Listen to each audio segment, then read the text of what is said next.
আপনাদের কি কোনো সেন্স নাই? রাস্তা বেহোশের মতন গাড়ি চালান, অন্য সচেতনা পর্যন্ত নাই। আপনি ঠিক আছেন? না হ্যাঁ জন্টিত। আচ্ছা এই পাশেই আমাদের আশ্রম আছে, আপনি আমার সাথে চলেন। আর সকালটা বউ গবে পা ফারাখাল একটু পানি নিয়ে আসো তো। হ্যাঁ বজ্জাত লোক ওনার গায়ের উপর গাড়ি চাপায় দিছে। বাবা পানিটা খাও। আপনি খাইছেন দুপুরে? এখন কোথা থেকে আসছো? আমি আসলে একটা কাজ খুঁজতে আসছি। পড়াশোনা করছো? হ্যাঁ, কোন স্কুলে? Keraniganj high school. মা তুই ওকে কাজে রেখে দে। আমি রাজি। কাজকর্ম পারেন তো? সব পারি, সব। রান্না করতে পারেন? না। ঘর পরিষ্কার, কাপড় কাচা, বাজার সদায় বিল দেয়া, এগুলা ছাড়া সব পারবো। আর কোনো কাজ বাকি থেকে করতো। কালকে থেকে আপনি আমার পার্সোনাল অ্যাসিস্ট্যান্ট হিসেবে কাজ করবেন। আগে কাজ শিখবেন, তারপর বেতন। ঠিক আছে। বাবা এই যে ভাতটা খেয়ে নাও।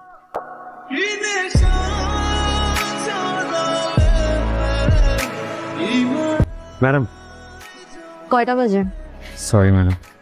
আমাকে ম্যাডাম ডাকবেন না। তো কি ডাকবো? আপু ডাকতে পারেন। না, আপু না ডাকি। আপনাকে দেখলে এটা ম্যাডাম ম্যাডাম ফিল হয়। ধরেন এই দেয়ালটা খুব ভালো করে পরিষ্কার করবেন, জলদি। যাইবা কোথায় যাবে? মনাবাজার। কত দিবা? 70 টাকা। চলো। এখান থেকে এখানে 70 টাকা ভাড়া হয়, আজীবন 30 টাকায় গেছে। উঠেন। আপনার বয়স কত? গতকালও তো করলা কিনলাম 35 টাকা কেজি, আজকে 50 টাকা হয়ে গেল। আবার সরকারের দাম আর আপনি কি করবো বলেন? 2 কেজি নিব, 40 টাকা দিব। আচ্ছা, আপনি সবাইকে কিভাবে চালান? আমি চালাই না, বিদেশের বিভিন্ন নন প্রফিটেবল অর্গানাইজেশন আছে, ওরা ফান্ডিং কালেক্ট করে আমাদের মতন ছোটখাটো এনজিওতে ডিস্ট্রিবিউট করে। চলেন। জি। But why are you cutting off the funding? This is an organizational decision, not personally right now. Please, can we do anything about it? I'm sorry. You just didn't even tell me any notice. কি হয়েছে? কি হয়েছে? আমাদের আশ্রমের জন্য বিদেশি একটা সংস্থা থেকে অনুদান আসতো, গত 15 দিন যাবত হঠাৎ করে বন্ধ হয়ে গেছে।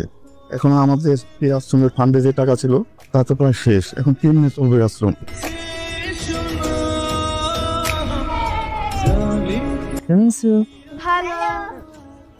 কি খুশি? ওরা দুইজনই আমার পূর্ব পরিচিত। আজকে থেকে এখানকার দায়িত্ব সবরণিত। Thank you. লোকটা গাড়ি চালাতে চালাতে হঠাৎ করে দেখলো আর সাদা শাড়ি পরা পেতনি। লোকটা কি বললো? তারপর পেতনিটাকে নিয়ে লোকটা গাড়ি চালাচ্ছে, কিন্তু কোনোভাবেই জঙ্গল থেকে বেরোতে পারছে না। ছেলেটা কত তাড়াতাড়ি আমাকে সবাই আপন করে নিচ্ছে, তাই না? যারা যত তাড়াতাড়ি মানুষের কাছে চলে আসে তত তাড়াতাড়ি দূরে সরে যায়। রেহান ছেলেটা কিন্তু খুব ভালো।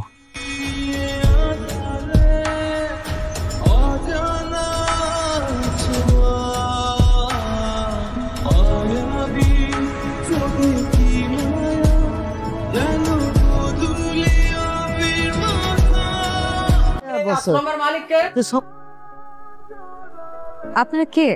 আপনি আমাদেরকে চিনবেন না? এই বাড়ির মালিক একটু ডাকেন, তার সাথে একটু ব্যবসায়িক আলাপ আলোচনা আছে। আমি মালিক, বলেন। ও আপনি মালিক?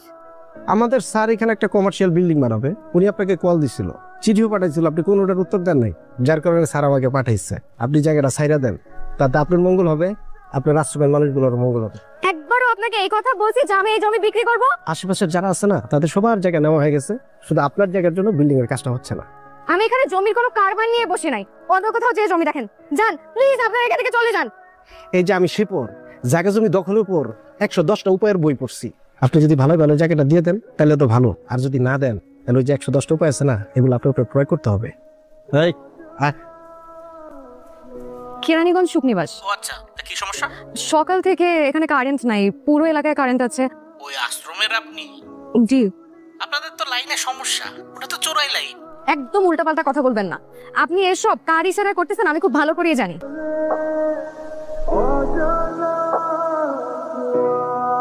হ্যালো, মাত্র তো কারেন্ট গেছে, কিছুদিন পর কারেন্টের মতো বাড়িটাও যাইবো গা। ভালোই ভালোই কইতাছি বাড়িটা ছাইরা দেন, না হলে সামনে কিন্তু অনেক বড় ক্ষতি অপেক্ষা করতেছে আপনার জন্য।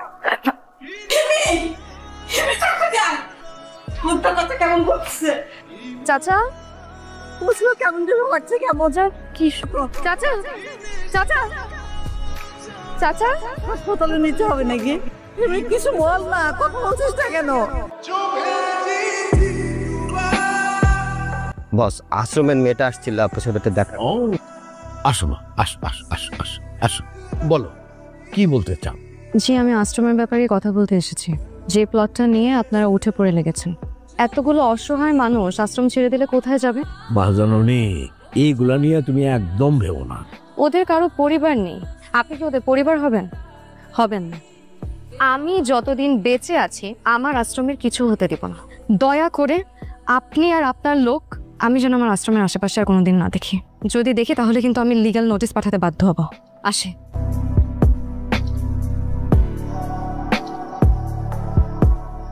এনি কে? এটা আমার ছেলে রেহান চৌধুরী, চেনোগে?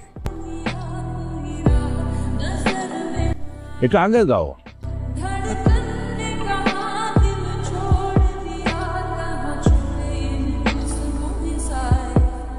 হ্যাঁ বাবা বলো।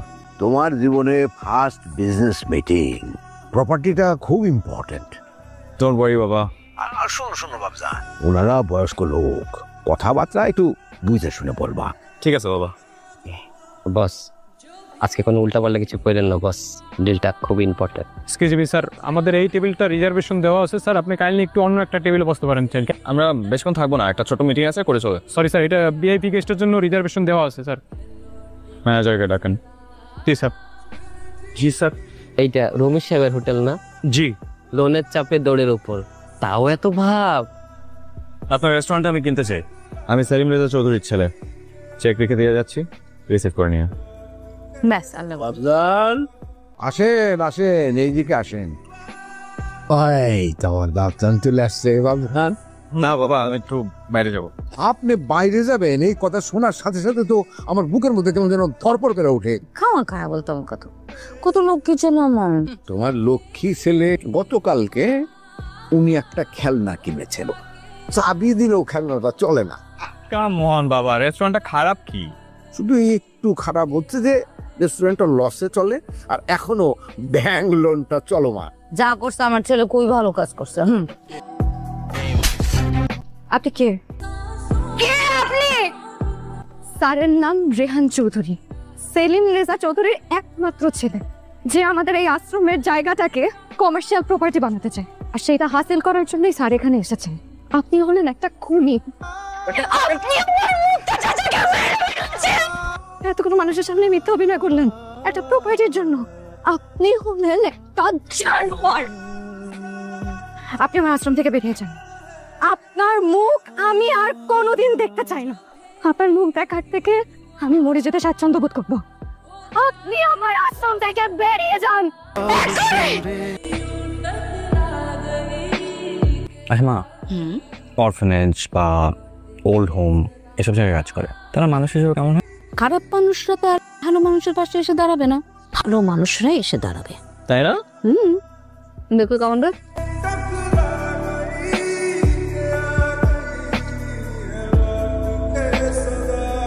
দেখতে কেমন? খুব সুন্দর। আমাকে কবে দেখাবি? না না না, এরকম কিছু আমি। কোনো কথা নাই, যেদিন আমাকে দেখাতে পারবা তারপরে তুমি আইসক্রিম পাবা। মা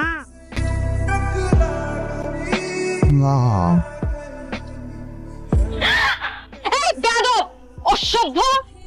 একটা গাড়ি কিনে নিজেকে সুপারম্যান মনে করে, এই কারণে বড় লোক দেখতে পারি না। এদের মধ্যে আবেগ বিবেক কিচ্ছু কাজ করে না। এই কারণে বড় লোক দেখতে পারি না, এদের মধ্যে আবেগ বিবেক কিচ্ছু কাজ করে না। বাবা, তোমার সাথে আমার 2 মিনিট কথা আছে। 2 মিনিট কি? তোমার সাথে তো আমি 2 ঘন্টা কথা বলার জন্য প্রস্তুত আছি। বাবা, তুমি আমি আশ্রমটা ছেড়ে দাও। দেখো, বেইমানি করে আর কতদিন খাবো মানুষের কাছ থেকে? বাবজান, আমি এগুলা কার জন্য করতেছি? বাবা, আমার এত কিছু লাগবে না বাবা। এই মানুষগুলো লিটারালি আমাকে হন্ট করে। আরে ওরা তোমার ব্যবহার করতেছে। আমাদের কোনো কিছুর কমতি নাই, কিন্তু এই মানুষগুলো অসহায় বাবা। আমার ছেলে যা চাইতেছে তুমি কিন্তু সেটাই করবা। ব্যাস। তুমি চাও যে আমি আশ্রমটা ছাইড়া দেই? হ্যাঁ বাবা। আচ্ছা ঠিক আছে, তুমি যেটা চাইতেছো সেটাই হবে। ওই আশ্রমের যে লোকগুলো আছে তাদের প্রতি আমার ছেলের খুব দরদ, ওদেরকে ছাইড়া দিবা। বাবা হয়ে আমার ছেলের মনে তো আমি কোনো কষ্ট দিতে পারবো না, তবে আশ্রমের ওই মেয়েটা যেন কোনোভাবেই বেঁচে না থাকে, আগুন দিয়ে জ্বালায় দিবা। জি স্যার, আপনার প্রতিটা কথা আমি অক্ষরে অক্ষরে পালন করবো, কোনো নড়চড় হবে না। স্যার তাহলে আমি আসি। সব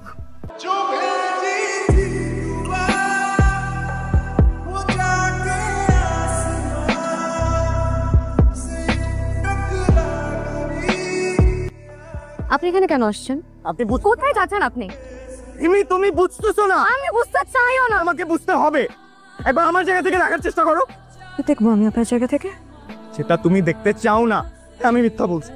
তোমার জন্য আমি অসহায় ভান ধরছি, সেটাও তোমার জন্য। আমি তোমাকে ভালোবেসে এখানে আসছিলাম, আজকে সকলের ভালোবাসায় আমি এখানে আসছি। তোমার জন্য আমার ভালোবাসা কখনো মিথ্যা ছিল না, কখনো না।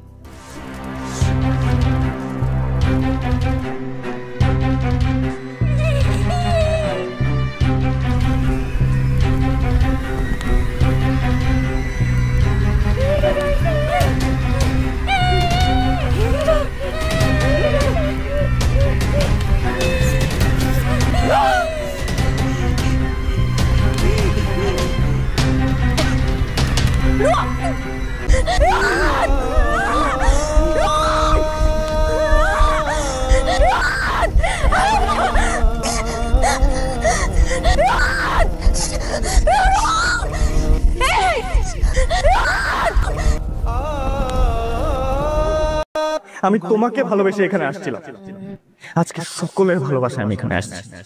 তোমার জন্য আমার ভালোবাসা কোনো মিথ্যা ছিল না, কখনো না।